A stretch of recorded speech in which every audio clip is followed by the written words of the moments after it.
Ao estudarmos essa lição, devemos refletir sobre como a fé nos capacita a enfrentar as adversidades com coragem e nos inspira a testemunhar o Evangelho com ousadia e convicção, sabendo que não estamos sozinhos, pois o Senhor é o nosso refúgio e fortaleza. Eu sou Jonathan Cadiz e quero estudar hoje com você mais uma lição da nossa Escola Bíblica Dominical.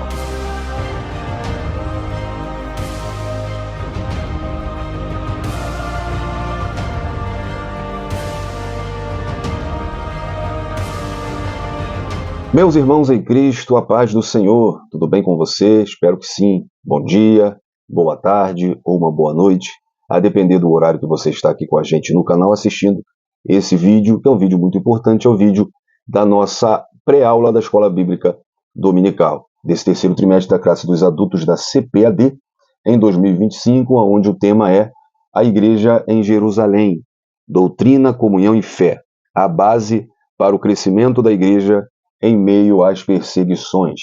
A lição de hoje é a lição de número 7, lição essa que será ministrada no dia 17 de agosto de 2025. Para entrarmos na lição, primeiro eu quero te convidar a duas coisas. Primeiro, você vai na descrição, veja os links que tem lá, porque tem link com canais de subsídio, com veículos que vão te possibilitar ter subsídios para a sua Escola Bíblica Dominical. Tem nossas redes sociais, é muito bom que você nos siga no Instagram, que você se inscreva no nosso canal no Telegram, que você nos siga no Facebook e entre no nosso grupo no WhatsApp. Lá nós temos um contato direto, podemos conversar e você recebe todo o material gratuito, principalmente o nosso material, tá? Todo o material que a gente usa aqui, todo o recurso visual que você vê aqui e até o que você não vê, tá? Como, por exemplo, o comentário das lições, nós disponibilizamos gratuitamente. Então, se eu fosse você, eu seguia a gente, entrava no grupo no WhatsApp para ser abençoado, tá bom? Se você ainda não é inscrito, se inscreve hoje, gente. É um clique só, não vai te custar tempo, não vai te custar dinheiro. Então se inscreva, ative o sininho das notificações para você receber todo o conteúdo que a gente coloca aqui no canal. Deixe o seu like, o seu joinha, tá bom? E comente aqui, estou me inscrevendo. Comente o seu nome, comente o nome da sua cidade. Nós estamos com um vídeo muito especial aí, né, que a gente colocou na aula passada, vamos colocar nessa também, que é um espaço reservado para você que comenta. Então, está se inscrevendo hoje? Comenta, tá bom? Estou me inscrevendo. Comenta o que você achou da aula, deixa as suas sugestões, tá bom? Você que é inscrito, muito obrigado mais uma vez por você estar com a gente. Eu queria que você comentasse, além de comentar o seu nome, a sua cidade, a sua igreja, comentar quantas aulas você já assistiu, é o primeiro trimestre? Já assistiu outros? Comenta aqui, tá bom? Vamos conversar no comentário. Sabe que a gente faz questão de responder você, tá bom? E para quem é inscrito, não adianta não que você não vai correr, tá bom? Deixa também o seu like, também compartilha esse vídeo com os seus amigos, joga nas suas redes sociais, manda no grupo da sua igreja. Afinal de contas, se você está sendo edificado aqui por esse canal, ajude isso a chegar também nas outras pessoas. Gente, escrevendo, já é inscrito, fazendo tudo isso, você ajuda muito esse canal, tá bom? Porque o YouTube ele vai entender que os nossos conteúdos são relevantes quando tiver like, tiver compartilhamento. Então ajuda a gente, tá bom? Bom, gente, outro convite que eu te faço, né? Eu falei que era 2, mas foram 3, né? Você ir na descrição, nos seguir nas nossas redes sociais, se inscrever, comentar, compartilhar. E o terceiro convite que eu te faço é o mais especial. Vamos orar junto para iniciar a nossa aula. Então ore comigo, não me deixe orar sozinho. Senhor Deus, muito obrigado pela oportunidade de falarmos mais uma vez da Tua Palavra, de aprendermos juntos a Tua Palavra, Pai. Nos ajuda, nos capacita, que possamos ter uma boa aula para a Tua honra, para a Tua glória, Senhor. E todos aqueles que estão assistindo essa aula, professores, alunos, superintendentes, seja o cargo que for, Pai. Abençoe, ilumine, para que nós possamos entender o assunto proposto para a lição de hoje. É o que nós te pedimos, Pai. Que essa aula seja agradável, seja boa e que o Teu nome seja glorificado, em nome de Jesus. E juntos vamos sendo edificados pela Palavra de Deus.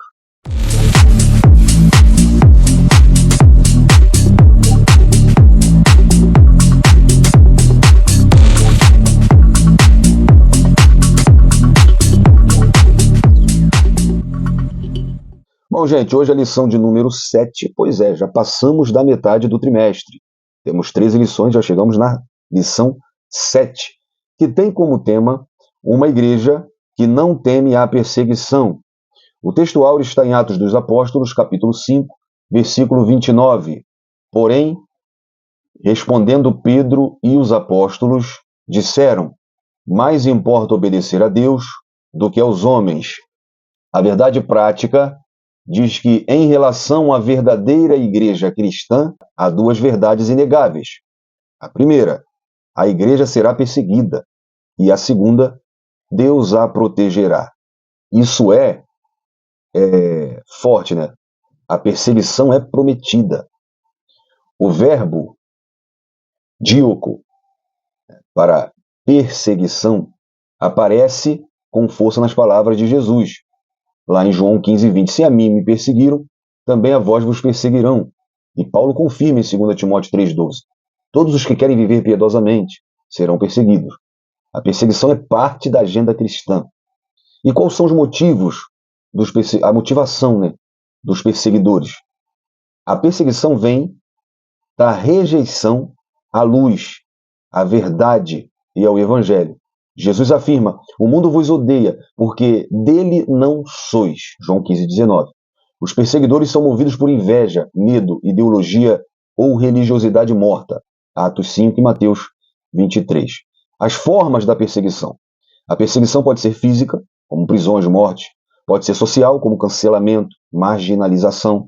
E emocional, como pressão, ameaças. O termo thlipsis, para aflição, né, no grego, envolve o conceito de ser exprimido. Paulo usa essa linguagem em 2 Coríntios capítulo 4, do 8 ao 9. Gostou desse cartaz? É do Veritas Apologéticas, do pastor Joiade Serra. Eu já estou deixando aqui um recado para você, rápido, 1 minuto, para você que quer adquirir esse material, tá bom? E a gente volta aqui para a aula rapidinho. Você quer ter acesso a não só esses slides, porque uma coisa, você vir aqui tirar print, você vai danificar a qualidade da imagem. Mas você pode ter esses slides em qualidade original, e além desses slides você pode ter muito mais do que isso. Como que você faz? Ó, você está vendo o vídeo aí, você tem subsídios, dinâmicas, muita coisa boa para você usar na sua escola bíblica dominical. Como que você vai fazer?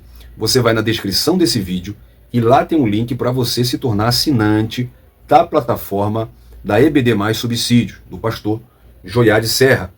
E você vai ter tudo isso, gente. Plano de aula, o esboço completo para a sua lição, comentário da lição e detalhe, tá? Tudo isso você recebe, claro, com bastante antecedência para você poder estudar e levar isso para a sua classe. Você vai ter tudo isso sendo assinante dessa plataforma. Então, gente, transforme sua aula. Saia da mesmice, não fica só lendo revista. Tá? Invista na sua aula, tá bom? Então tá aí a dica, tá? Vai na descrição, clica no link e seja assinante da EBD Mais Subsídio, tá? Eu sou, claro, não é à toa que eu sempre trago os materiais de lá para você. Então, gente, nessa lição, estudaremos como a igreja primitiva enfrentou essas oposições com coragem e fé, confiando na proteção divina. Através da ação de Deus, da intercessão da igreja e da ousadia dos discípulos, aprendemos que o verdadeiro povo de Deus não teme a perseguição, pois sabe que o Senhor é o seu refúgio e a sua fortaleza. Nesta semana, a nossa leitura diária traz na segunda-feira a perseguição na rota da fé cristã, João 16:33. Terça-feira, 2 Timóteo 3:12, a perseguição como marca do viver cristão piedoso. Quarta-feira, 2 Coríntios 4:9, mantendo o ânimo em meio à perseguição. Quinta-feira, mantendo a ousadia cristã, Atos capítulo 4, versículo 13. Sexta-feira, Atos 16:25, adorando a Deus mesmo em perseguição. Sábado, Atos capítulo 12, versículo 5, perseverando em oração em meio à perseguição. A leitura bíblica em classe se encontra em Atos capítulo 5, versículo 25 ao 32 e Atos capítulo 12, do versículo 1 ao versículo 5.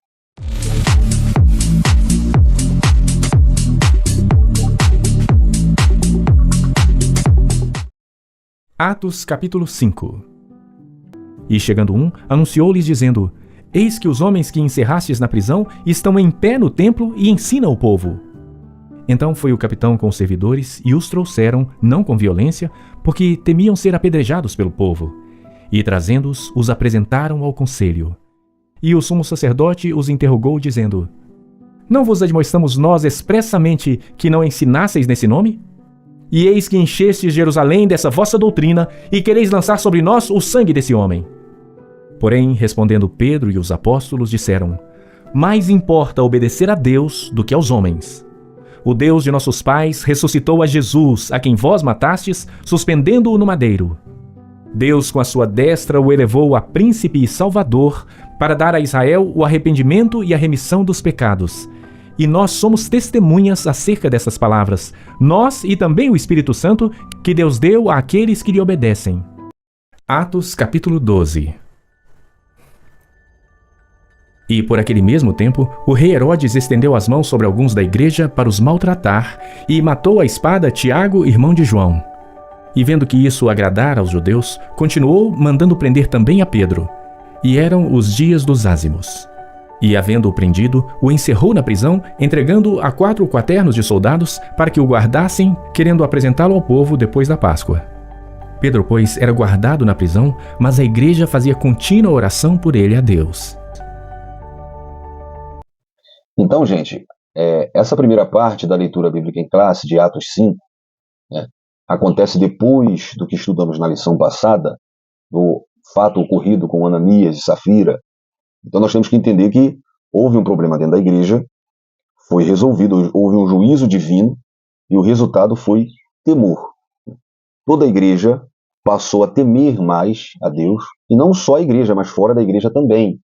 E aí depois disso, vem uma outra perseguição.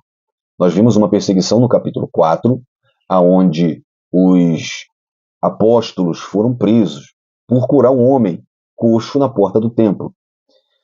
Naquela ocasião, os magistrados decidiram, os membros do Sinédrio, do Supremo Tribunal Federal de Israel, mas eles então decidem soltá-los, não por justiça, porque por justiça eles nem deveriam ser presos, mas deveriam sim ser soltos, já que foram presos. Mas não foi o senso de justiça que moveu aqueles homens. Mas o fato é que eles foram soltos. Agora, no capítulo 5, eles foram presos novamente. E lembrando que no capítulo 4, eles foram presos, foram soltos, porém, foram intimados, a não pregar mais sobre Jesus. E eles continuaram pregando.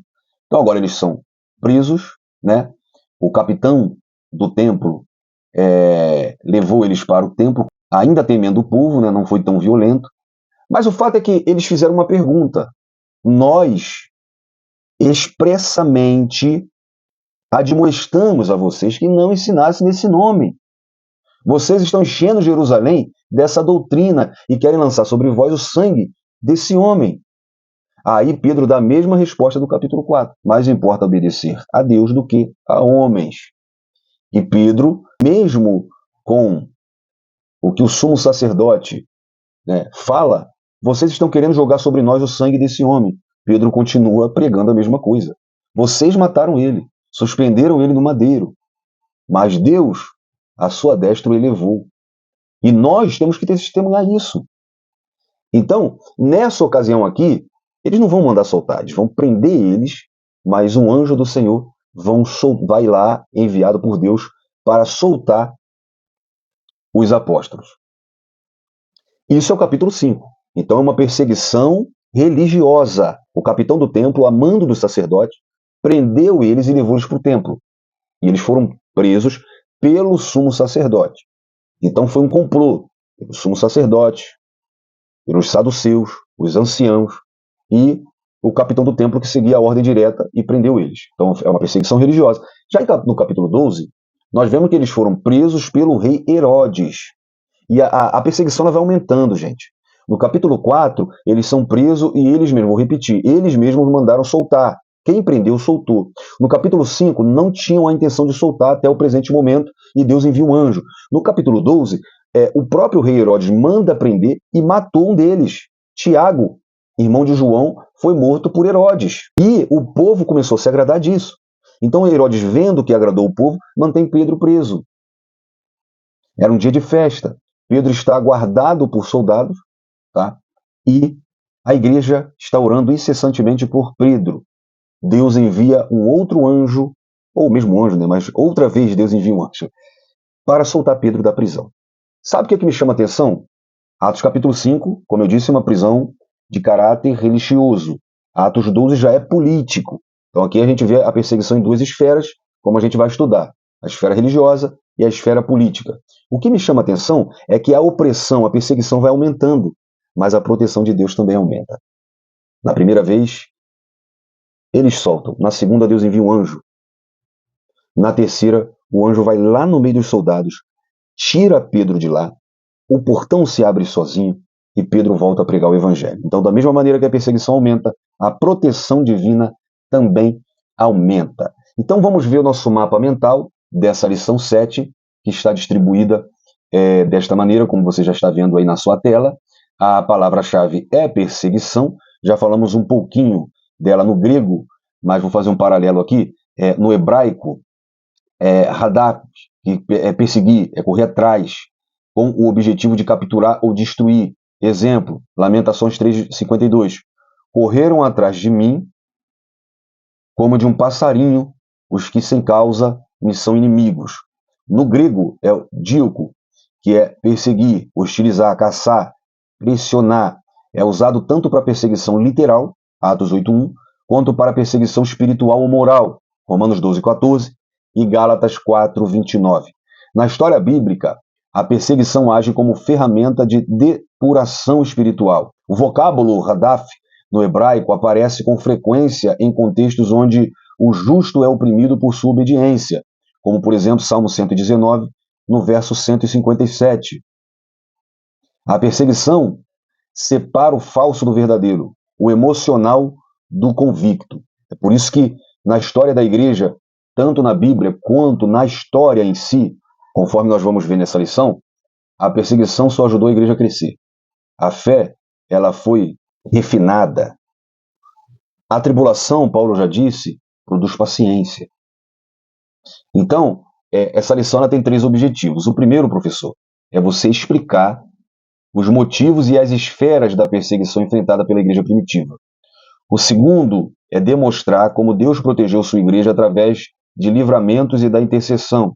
E o terceiro objetivo é encorajar os alunos a permanecerem firmes na fé, mesmo diante das adversidades. O primeiro tópico tem como título a igreja perseguida. Subtópico 1, os perseguidores. Subtópico 2, esferas da perseguição. Subtópico 3, a igreja enfrentará oposição. Tópico 2, a igreja protegida. Subtópico 1, um anjo de Deus. Subtópico 2, a intercessão da igreja. Subtópico 3, o valor da oração. Terceiro tópico, a igreja destemida. Subtópico 1, testemunho com poder. E subtópico 2, convictos de sua fé. A nossa introdução mostra que desde o seu início, a igreja enfrenta oposição e perseguição por sua própria natureza. A fé cristã atrai sobre si a rejeição e a perseguição. Isso porque a fé cristã, por defender princípios exclusivos, muitas vezes se choca com os valores seculares e mundanos. Foi assim no primeiro século e é assim até hoje. Contudo, devemos destacar que a igreja não está sozinha, nem abandonada no mundo. Deus é o seu dono e, portanto, o seu protetor. Vemos ao longo da história da igreja o Senhor agindo de diferentes formas para dar livramento e vitória ao seu povo. Assim, nesta lição, veremos como Deus faz isso, capacitando e empoderando o seu povo para viver no meio de um mundo hostil. O primeiro tópico, a igreja perseguida. Subtópico 1, os perseguidores. Subtópico 2, esferas da perseguição. E subtópico 3, a igreja enfrentará oposição. Lembrando que o objetivo desse tópico é explicar os motivos e as esferas da perseguição enfrentada pela igreja primitiva. Então, como primeiro subtópico, os perseguidores. O avanço da igreja primitiva logo encontrou forte resistência por parte das autoridades religiosas judaicas. Eu vi um post há pouco tempo dizendo que essa igreja de Jerusalém foi perseguida por Roma. A igreja de Jerusalém, ela não foi perseguida diretamente por Roma. Não né, em Atos dos Apóstolos. Quando a igreja cresce, quando Paulo vira um missionário, a igreja começa a crescer, se expandir por todo o Império Romano, aí a perseguição romana começa a aparecer, tanto até com o próprio Paulo, que foi preso em Roma. A história diz que Pedro foi morto em Roma, mas aqui é uma perseguição diretamente dos próprios judeus, tá? Isso está bem registrado em Atos 5, do 17 ao 24, e essa oposição não foi um acidente histórico, mas parte de um embate espiritual e ideológico entre o reino de Deus, né, revelado em Cristo, e as estruturas humanas de poder religioso.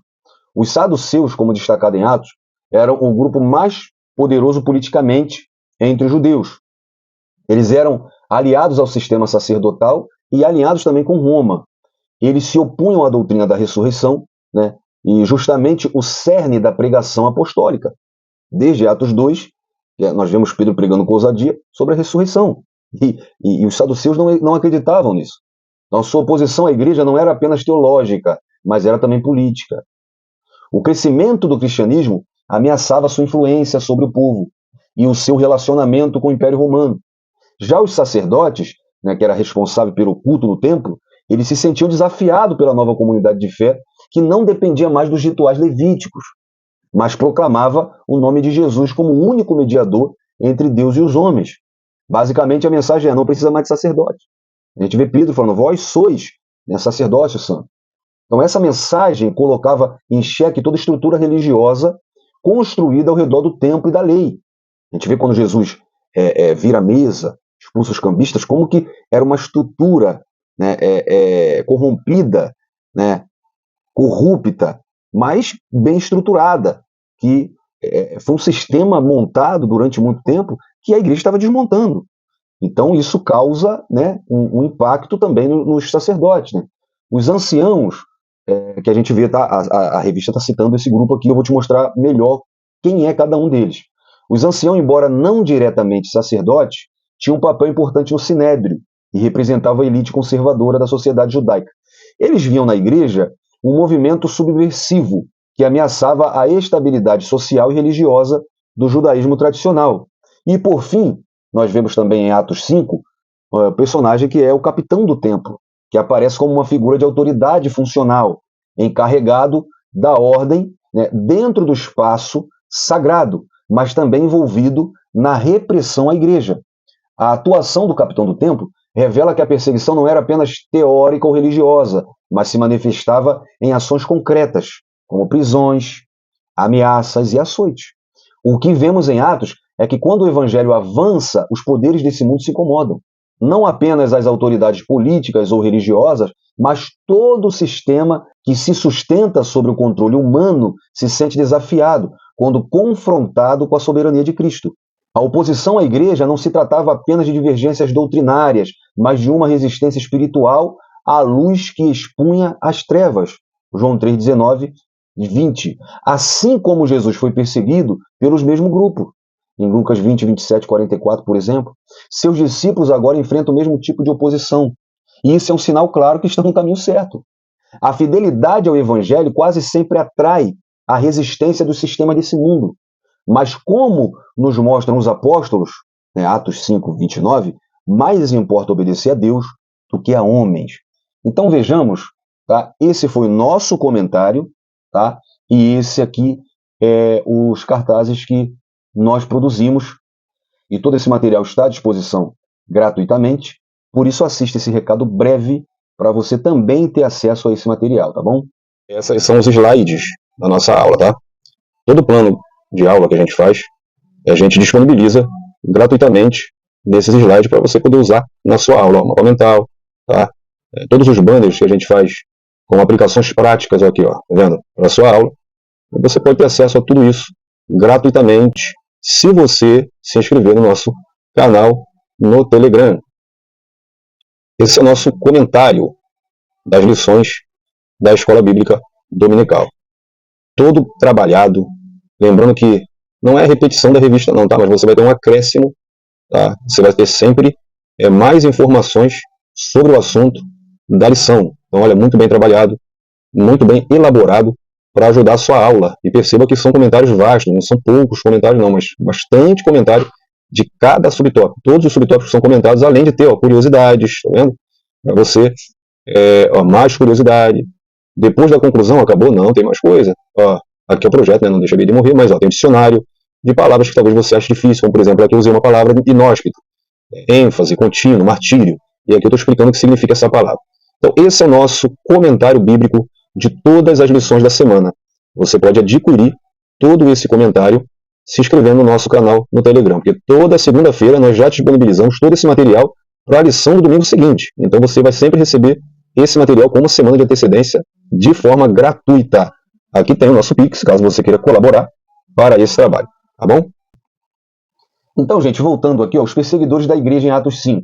Primeiro, os sacerdotes eram descendentes da tribo de Levi, especificamente da linhagem de Arão, conforme nós vemos em Êxodo 28. O sacerdócio era uma função hereditária e apenas homens da família de Arão podiam ser sacerdotes, Levítico 21. Eles exerciam suas funções no templo de Jerusalém, pois era o único local autorizado para os sacrifícios. Durante o tempo de Jesus, que era a época do segundo templo, os sacerdotes realizavam várias funções, sacrifícios diários, a supervisão do templo, do culto, e rituais, e o ensino da lei. Outro grupo citado aqui era os saduceus. Os saduceus eram compostos principalmente por sacerdotes, aristocratas e ricos proprietários de terra. Formavam a elite religiosa e política de Jerusalém durante o segundo templo. Eram de classe social alta. Sacerdotes nobres, ricos, aceitavam apenas o Pentateuco, negavam a ressurreição dos mortos, negavam a existência de anjos e espíritos e colaboravam com o império para manter poder político. Controlavam o culto no templo de Jerusalém, e era uma religião racionalista, cerimonialista e materialista. O capitão do templo era o segundo homem mais poderoso do templo, abaixo apenas do sumo sacerdote.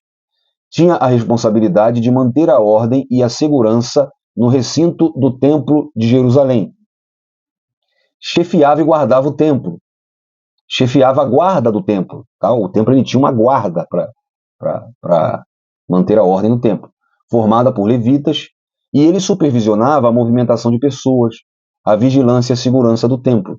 Garantia que os gentios não ultrapassassem as áreas restritas. Impedia tumultos e perturbações no pátio do templo.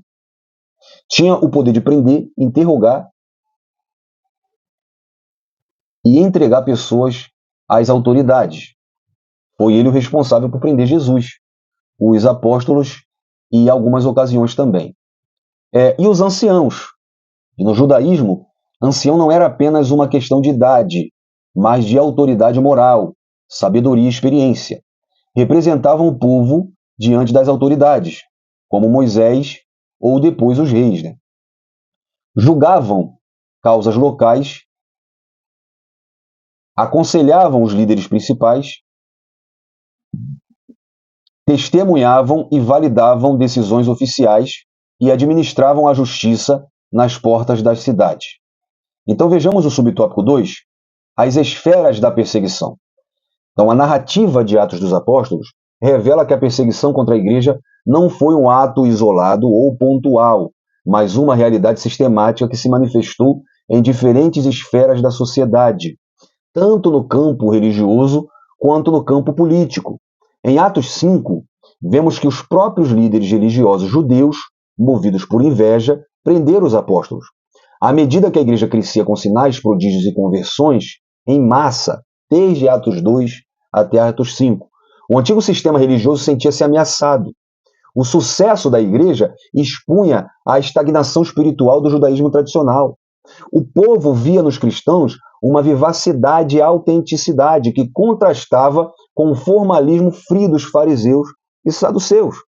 A inveja, como força motivadora da perseguição, revela o caráter carnal daqueles líderes. Então, por isso que eles precisavam de um capitão. Por exemplo, enquanto eu estava falando aqui do capitão do templo, eu estava me lembrando, quando a gente lê o Antigo Testamento, quem passava da área restrita, se alguém entrasse no Santo dos Santos, ou no lugar santo, qualquer lugar que não era permitido, morria. Mas o templo, o segundo templo, na época de Jesus, precisava de um guarda para impedir que as pessoas atravessassem né, esses limites impostos por Deus. E por quê? Porque Deus não respondia mais. Existe 400 anos de silêncio. Deus não fala mais com o povo de Israel. Então, eles faziam o que queriam. Não havia mais sinais, não havia mais nada. E a igreja agora vem mostrando esses sinais. A igreja agora vem ecoando a voz de Deus que está em silêncio desde Malaquias, no período que a teologia chama de período interbíblico. Então a voz de Deus se ouve através da igreja. Os sinais do poder de Deus e as maravilhas são vistos através da igreja. E isso mostra a estagnação do judaísmo tradicional. Então o povo vê isso na igreja. E aí, meu irmão, aí a inveja vai motivar a perseguição. Em vez de se alegrarem com a renovação espiritual do povo, esses líderes se enfureceram por perder o controle sobre a massa.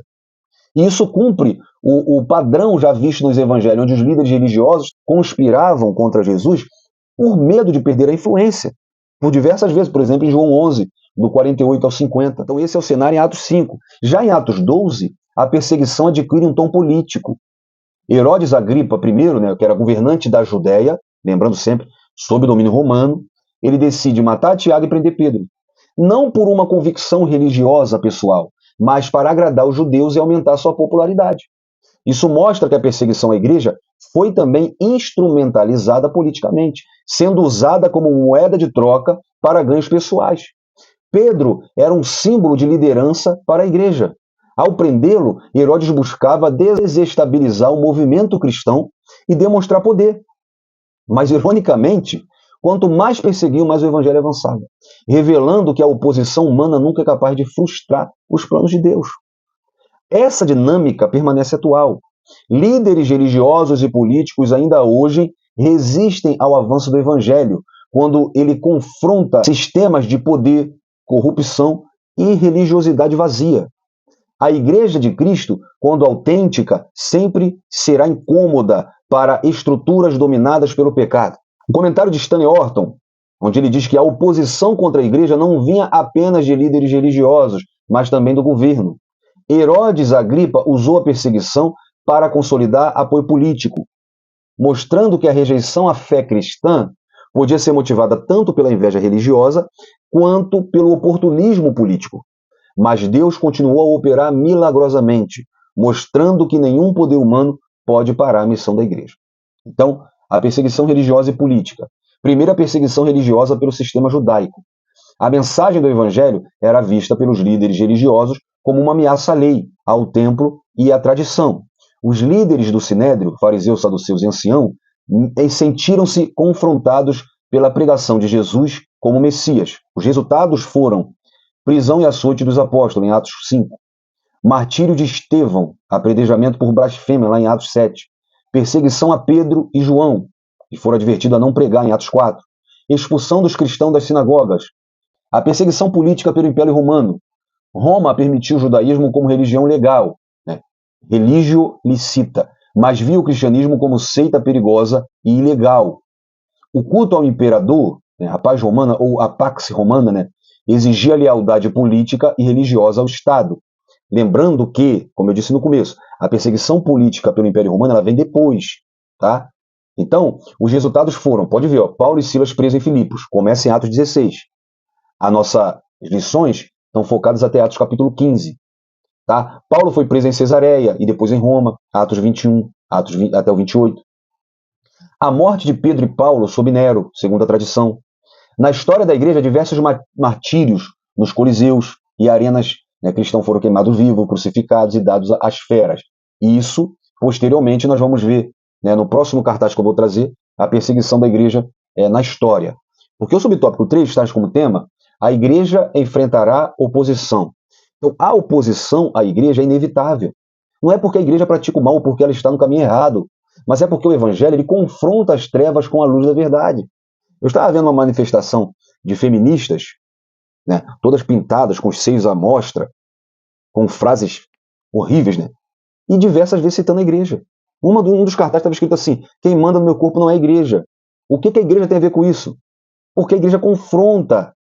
Porque a igreja é contra a prática do aborto. E nós pregamos contra isso. Porque a igreja é contra qualquer sistema que vá contra os princípios bíblicos. E o direito à vida é um princípio bíblico. A igreja vai contra o casamento entre pessoas do mesmo sexo, porque a Bíblia é contra isso, e isso sacode essa gente, confronta essa gente. O cristianismo bíblico é aberto a todos, mas exige transformação. E é exatamente essa exigência que incomoda o mundo. Em uma sociedade cada vez mais relativista, onde tudo é permitido, a mensagem de arrependimento, santidade e fidelidade a Cristo soa como um desafio direto. Por isso a igreja é vista como antiquada e intolerante por essa gente. Entretanto, isso não é novo. Desde os tempos apostólicos, os cristãos enfrentavam tentativas de silenciamento, seja por prisões, censura, marginalização ou zombaria. A perseguição assume novas formas ao longo das eras, mas o objetivo permanece, é calar a verdade de Deus. Contudo, o apóstolo Paulo, ele afirmou que a palavra de Deus não está presa, 2 Timóteo 2,9. A verdadeira igreja não recua diante da oposição, pois sabe que sua missão é proclamar o evangelho até que Cristo venha. E Paulo diz, prega a tempo e fora de tempo. Não importa a perseguição. Então, olha só, a perseguição à igreja em Atos dos Apóstolos. Está aqui os slides que você pode baixar e usar na sua aula. Mas olha só, a prisão dos apóstolos e o açoite em Atos 5. A morte de Estevão, que foi o primeiro mártir em Atos 7. A perseguição em Jerusalém e a dispersão em Atos 8, após a morte de Estevão. Depois nós vemos as ações de Saulo contra os cristãos em Atos 8 e Atos 9. A prisão de Pedro por Herodes em Atos 12. Perseguições durante as viagens missionárias de Paulo em Antioquia da Psídia, em Ícono, em Listra, em Filipo, em Tessalônica, em Bereia e Atenas, em Corinto, em Éfeso. A prisão de Paulo em Jerusalém, em Atos 21.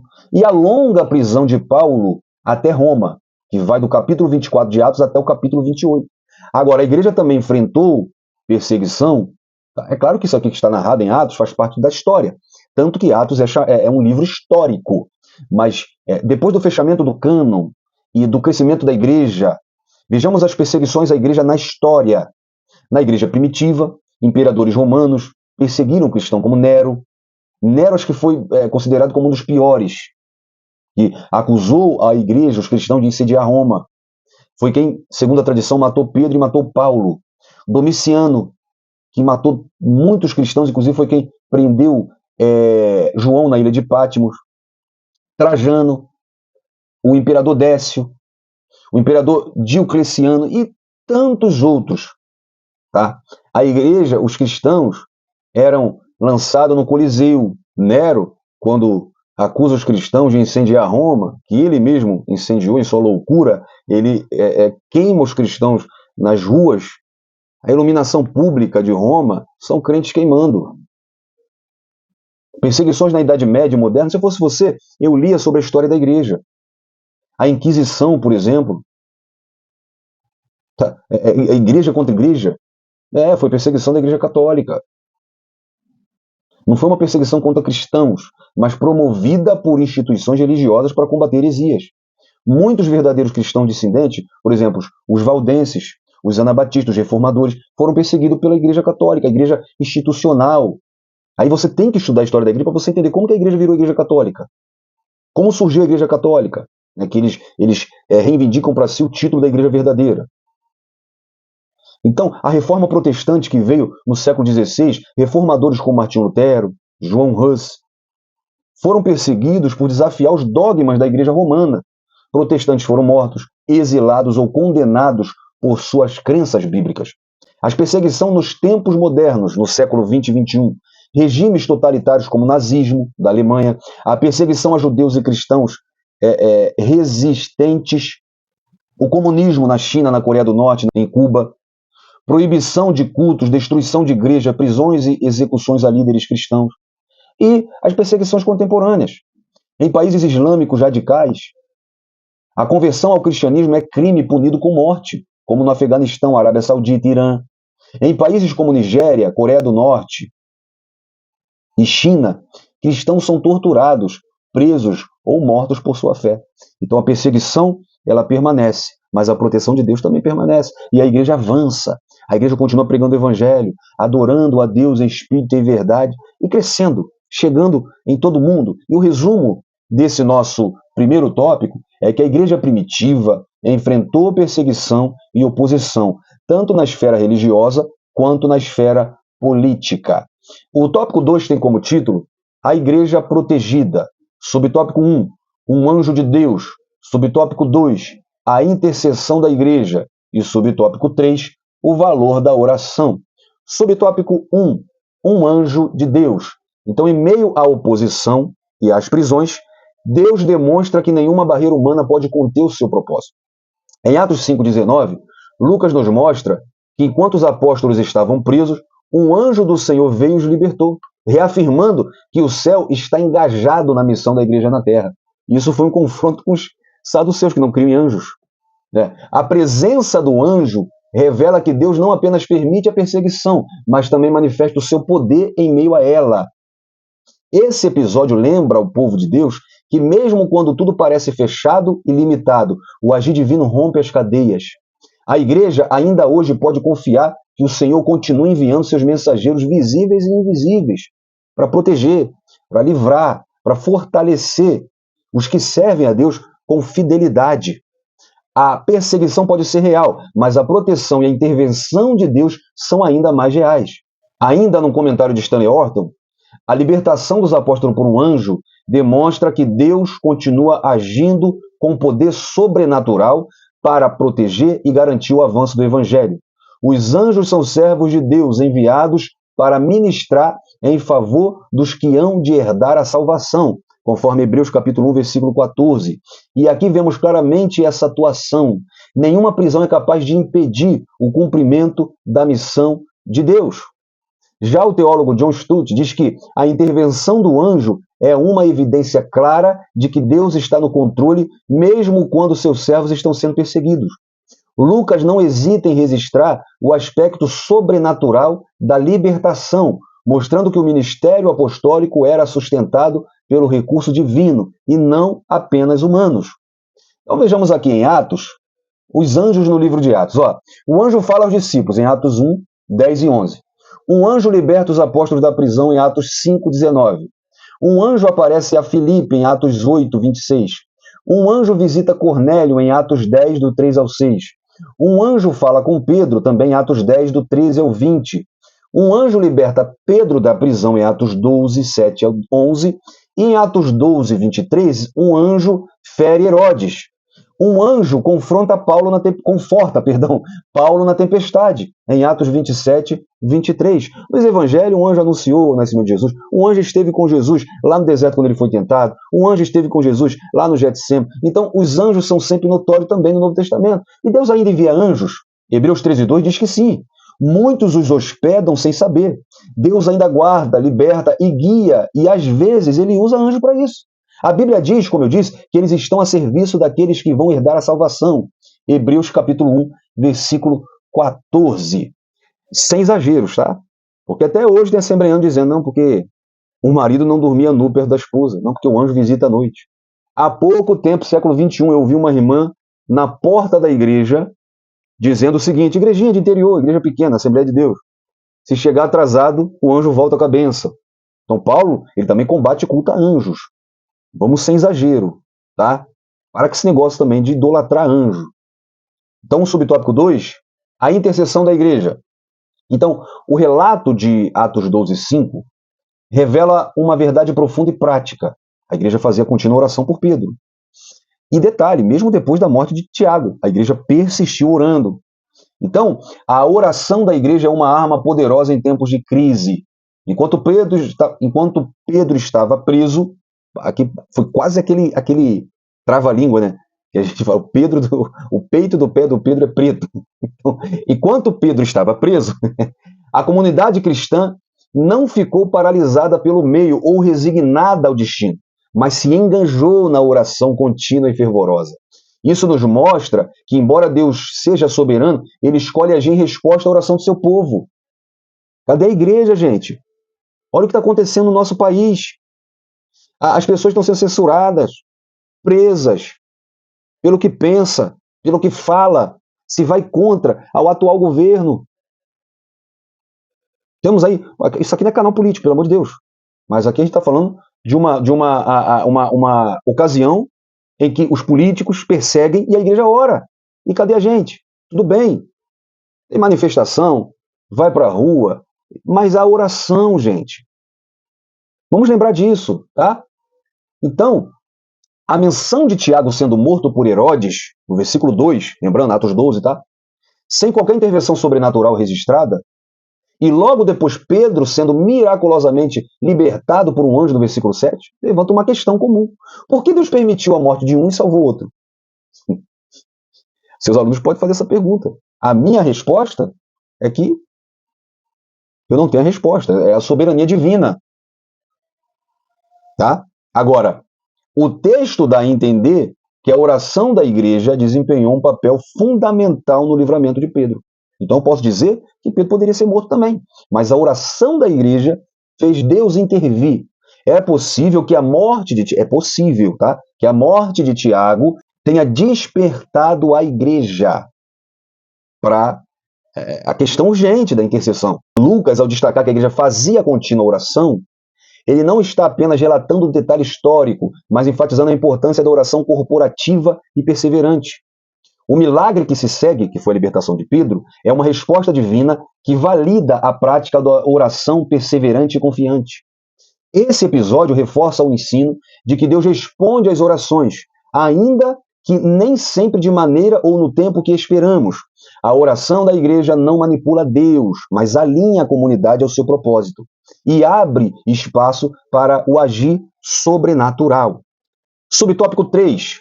O valor da oração. O livro de Atos demonstra, de forma clara e até repetida, que a oração não é apenas um costume da igreja, é um meio através do qual Deus age poderosamente na história. Em momentos decisivos, os cristãos não recorreram primeiro à estratégia humana, mas à intercessão diante de Deus. Se a gente for para o Antigo Testamento, quando Esther vai entrar na presença de Assuero, primeiro ela pede que o povo empregue um jejum de 3 dias. Antes de Neemias chegar à presença de Atarxerxes, ele passa 4 meses orando e jejuando. Daniel, ele orava 3 vezes por dia. Mas como a gente está falando da igreja primitiva, em Atos dos Apóstolos, a gente vê que a oração, ela promove uma ação sobrenatural. A igreja primitiva, ela se mantinha em oração constante. Era uma oração poderosa e essa oração era eficaz. Não era apenas um ato devocional, mas era um canal da ação divina. Por isso aquela frase popular, né? Muita oração, muito poder. Pouca oração, pouco poder. E essa frase se segue verdadeira. Onde há oração, há sensibilidade à voz de Deus, a direção espiritual e a manifestação da graça e do poder do Espírito. Então, onde há oração, há sensibilidade à voz de Deus, há direção espiritual e há manifestação da graça e do poder do Espírito. Então vejamos o valor da oração, né? A oração em Atos, grandes eventos ocorridos em momentos de oração. O derramamento do Espírito Santo em Pentecostes. Atos 1,14 mostra que eles estavam em oração. Atos 2, do 1 ao 4, o Espírito Santo é derramado. A cura do coxo na Porta Formosa, Atos capítulo 3. O lugar treme após a oração da igreja em Atos 4. Estevão, enquanto está orando ao Pai, vê os céus abertos, em Atos 7. Pedro e João impõem as mãos em oração e os samaritanos recebem o Espírito Santo, em Atos 8. A conversão de Saulo, acompanhada por oração, em Atos 9. A ressurreição de Tábita, de Dorcas, após a oração, em Atos 9. A visão de Cornélio e também a visão de Pedro, ambos estavam no momento de oração, Atos 10. A libertação milagrosa de Pedro na prisão, em Atos 12, a igreja estava orando. A comissão de missionários durante jejum e oração na igreja de Antioquia, em Atos 13. A libertação de Paulo e Silas pela oração e pelo louvor, em Atos 16. Em Atos 28, 8 e 9, Paulo ora e cura o pai de Públio, lá na ilha de Malta. Veja a importância da oração na igreja primitiva e ainda o é na igreja hoje. Se nós pegarmos na história, você, professor, pode fazer isso. Pegue as respostas à oração na história. Pega relatos de missionários que estão lá em países comunistas, que estão no meio da mata, que estão em países africanos com a fome, com a opressão. Quantas respostas de oração Deus dá? Deus ainda é o mesmo, gente. Então, o resumo que a gente pode trazer aqui é que, mesmo em meio à perseguição, Deus manifestou o seu poder de proteção. E o tópico 3, a igreja destemida. Subtópico 1, testemunho com poder. E subtópico 2, convictos de sua fé. Testemunho com poder. Então, o testemunho dos apóstolos logo após serem libertos da prisão em Atos 5, é um exemplo extraordinário de ousadia espiritual. Eles não se esconderam mais uma vez, eles não fugiram, nem negociaram sua mensagem. Ao contrário, eles voltaram imediatamente lá para onde eles foram presos, para o templo, para pregar, em Atos 5, 25. Esse tipo de coragem não vinha deles mesmos, mas era fruto da capacitação do Espírito Santo. O comentarista trouxe algo aqui que eu quero compartilhar com você, que o livro de Atos, ele muitas vezes é chamado de Atos do Espírito Santo. Toda vez que eu vou ministrar em Atos, eu falo isso, porque não foram atos isolados dos apóstolos, mas foram atos dos apóstolos movidos pelo Espírito Santo. E essas ações do Espírito Santo entre a igreja, entre os apóstolos, em Atos, mostra que o verdadeiro mover da igreja não é pelo carisma humano, por estratégias ou influência política. Não adianta, gente, a igreja fazer aliança política para procurar proteção. Não adianta. Isso vem pelo poder do Espírito de Deus.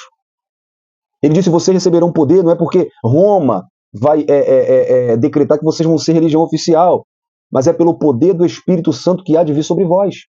Então é o poder do Espírito, não é aliança política, não é carisma.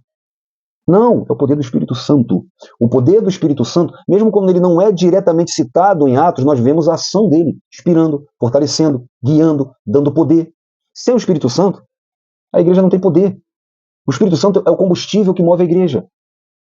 Sem o Espírito Santo, a igreja pode até manter sua estrutura, mas perde a eficácia, perde a coragem, perde a autoridade espiritual, não passa de instituição. O testemunho deixa de ser impactante e se torna apenas religioso. Por isso a mensagem de Atos continua viva e urgente. A igreja precisa ser cheia do Espírito para cumprir a sua missão. Atos 1:8 continua hoje aos nossos ouvidos. Temos que ser cheios do Espírito Santo para cumprirmos o ID, para crescermos, para sermos uma igreja forte, poderosa, com poder espiritual. Então vejamos os atos do Espírito Santo. As ações mais notáveis do Espírito Santo no livro de Atos. Olha que eu nem separei tudo, mas o derramamento do Espírito Santo. Em Atos 2, é o início da igreja como uma comunidade pentecostal. A capacitação para o testemunho e missão. Atos 1:8. O Espírito capacita os apóstolos para pregar com ousadia. Atos 4. Paulo e Barnabé são enviados pelo Espírito em Atos 13. Direção e orientação divina. O Espírito Santo impediu Paulo de pregar na Ásia e direcionou a Macedônia. Atos 16. O Espírito fala com Filipe em Atos 8. Escolha e separação de obreiros em Atos 13. Separa-me para mim, Barnabé e Paulo. E Saulo ainda, né? Cheios do Espírito Santo para o ministério. Pedro em Atos 4, Estevão em Atos 6, Barnabé em Atos 11, Paulo em Atos 9 e outros são descritos como cheios do Espírito. O julgamento divino, nós vimos na lição passada, Ananias e Safira mentem ao Espírito Santo. E a morte do casal mostra que o Espírito Santo é digno de reverência, é Deus. A inclusão dos gentios. Cornélio e sua casa recebem o Espírito Santo, inclusive é a única afirmação que o Espírito caiu sobre eles. Atos mostra o Espírito sendo derramado, o Espírito descendo, o Espírito enchendo. Mas na casa de Cornélio o Espírito caiu. É chamado do Pentecoste dos gentios. É o sinal de que os gentios não são aceitos sem necessidade de circuncisão. Isso foi confirmado no Concílio de Jerusalém em Atos 15. O Espírito Santo ele age guiando as decisões da igreja no Concílio de Jerusalém. Pareceu bem ao Espírito Santo e a nós. A inspiração profética e palavra. Ágabo profetiza por meio do Espírito em Atos 11:28. Sobre a fome que viria. E em Atos 21:11, sobre a prisão de Paulo. Milagres e sinais, a cura do paralítico em Atos 3, a libertação de Pedro da prisão em Atos 12, Paulo ressuscitando Eutico em Atos 20, e também a expansão da igreja. O Espírito Santo é o motor do crescimento e da missão. Atos 9:31, Atos 13:49 e Atos 16:5. Subtópico 2. Convictos de sua fé. Então, a resposta de Pedro, mais uma vez as autoridades, né? Mais importa obedecer a Deus do que a homens, é o marco da firmeza doutrinária e espiritual da igreja primitiva. Diante da pressão das autoridades religiosas que tinham poder político e social, Pedro não vacilou. Sua convicção estava alicerçada em uma fé que não se negocia. Os princípios cristãos são inegociáveis. Esse episódio revela que a fidelidade a Deus está acima de qualquer imposição humana. Essa postura tem sido usada como razão para fundamentar a desobediência civil quando o Estado tenta impor leis ou práticas que colidem com os princípios do reino de Deus. Contudo, não se trata de rebelião ou insubordinação anárquica. É, na verdade, uma resposta ética e espiritual, enraizada na consciência de que há um Senhor maior do que César, Jesus Cristo. Filipenses 2, do 10 a 11, diz que Ele é o Senhor e que todo joelho no céu, na terra e debaixo da terra terão que se dobrar e confessar que Jesus Cristo é o Senhor, para a glória de Deus Pai. A igreja, portanto, não pode ser moldada pela cultura ou controlada pela política, quando isso fere os valores do Evangelho. A sua missão transcende os limites dos governos terrenos, porque ela foi chamada a obedecer a um rei eterno. A firmeza de Pedro e dos apóstolos deve ser exemplo para os cristãos hoje. Não podemos negociar a nossa fé, mesmo diante de perdas, de ameaças ou de perseguição. Em resumo, o Espírito Santo capacitou os crentes a testemunhar com ousadia. Vejamos a nossa conclusão. Vimos como uma igreja capacitada pelo Espírito enfrenta perseguições. O cristão, portanto, não deve se assustar com elas. No contexto do cristianismo bíblico, essa é a regra, não a exceção. Ninguém gosta de ser perseguido. Contudo, as Escrituras nos previnem a respeito da realidade da perseguição na jornada cristã. João 16:33. Isso não significa que o sofrimento deve ser um alvo a ser alcançado, mas que devemos estar conscientes de que não podemos evitá-lo. Portanto, o nosso foco deve estar em Deus, pois Ele é quem pode nos guardar e capacitar no meio do sofrimento. Portanto, a coragem da igreja primitiva nos inspira a permanecer firme na fé, testemunhando de Cristo com ousadia. Vamos orar para encerrar essa aula? Eu quero orar pela sua vida, pela sua classe da Escola Bíblica Dominical. Pai, abençoe a EBD na igreja desse professor que assistiu esse vídeo até agora. Talvez não tenha muitos alunos, talvez não tenha muitos professores, mas que em nome de Jesus, Pai, haja crescimento, haja força para que esse professor continue. Use o pastor dessa igreja, a liderança, use o superintendente dessa igreja e que em nome de Jesus haja investimento, que em nome de Jesus o Senhor use ele dando essa aula e que as pessoas sejam impactadas e que em nome de Jesus o teu nome seja glorificado na Escola Bíblica Dominical. É o que nós te pedimos, Senhor, e te agradecemos em nome de Jesus. Amém. Meus irmãos, não percam o próximo vídeo com o questionário dessa lição. Esse vídeo que está sendo gravado na sexta-feira, no dia 8 de agosto, vai estrear no domingo, dia 10 de agosto, e o questionário ele sempre estreia entre terça e quarta-feira. A próxima lição, a lição 8, terá como título Uma Igreja que Enfrenta Seus Problemas. Querendo Deus, se assim Ele permitir, estaremos aqui juntos para estudarmos essa lição. Fique agora com o vídeo Discípulos do Colégio, onde o seu comentário aparece aqui em um espaço reservado para você. Se não apareceu, vai aparecer na próxima lição. E se você não comentou, comente para que seu comentário apareça nesse pequeno vídeo que nós fazemos especialmente para você. Fique na paz. Deus abençoe sua vida. Um abraço. Vamos conhecer os discípulos do colégio espalhados pelo Brasil. Um espaço dedicado a você, inscrito, que sempre deixa um comentário. A irmã Vânia Shiozawa nos cumprimenta direto do Japão. Estamos do outro lado do mundo. A paz do Senhor, irmã Vânia. A irmã Teresa Vespa Barroso nos cumprimentou com a paz do Senhor e deseja que Deus abençoe nosso ministério. Obrigado, irmã Teresa. O querido irmão Ricardo Ferreira da Silva diz que o nosso comentário tem o ajudado e fez um pedido que já respondemos.